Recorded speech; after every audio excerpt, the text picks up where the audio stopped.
अपने लोगवा देख के काहे कहरे लायन देखा। अपने लोगवा देख के काहे कहरे लायन देखा। प्रभु देखी न हाथ के रेखा। प्रभु देखी न हाथ के रेखा। जिंदगी कोटि कौन लेखा। प्रभु देखी न हाथ के रेखा। जिंदगी कोटि कौन लेखा। अपने लोगवा देख के काहे कहरे ले देखा। अपने लोगवा देख के काहे कहरे ले देखा।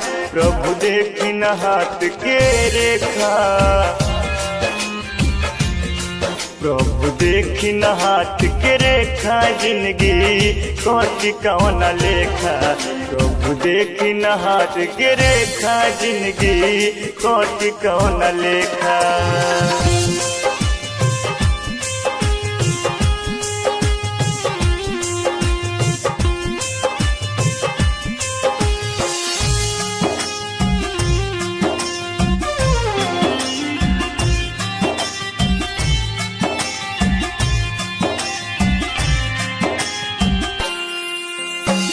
पहिला बेर मंदिर गईनी नहीं मिलल सुख हो। जिंदगी में बाधा बनल घरवा के दुख हो।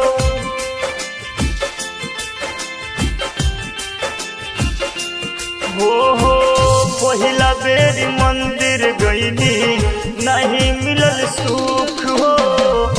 जिंदगी में बाधा बनल घरवा के दुख हो। लिखल वचन में बाटे तोहरा कर दी पहले लेखा। लिखल वचन में बाटे तोहरा कर दी पहले लेखा। प्रभु देखी न हाथ के रेखा। प्रभु देखी न हाथ के रेखा। जिंदगी कोटि कौन लेखा। प्रभु देखी न हाथ के रेखा। जिंदगी कोटि कौन लेखा। प्रभु देखी न हाथ के रेखा। जिंदगी कोटि कौन लेखा।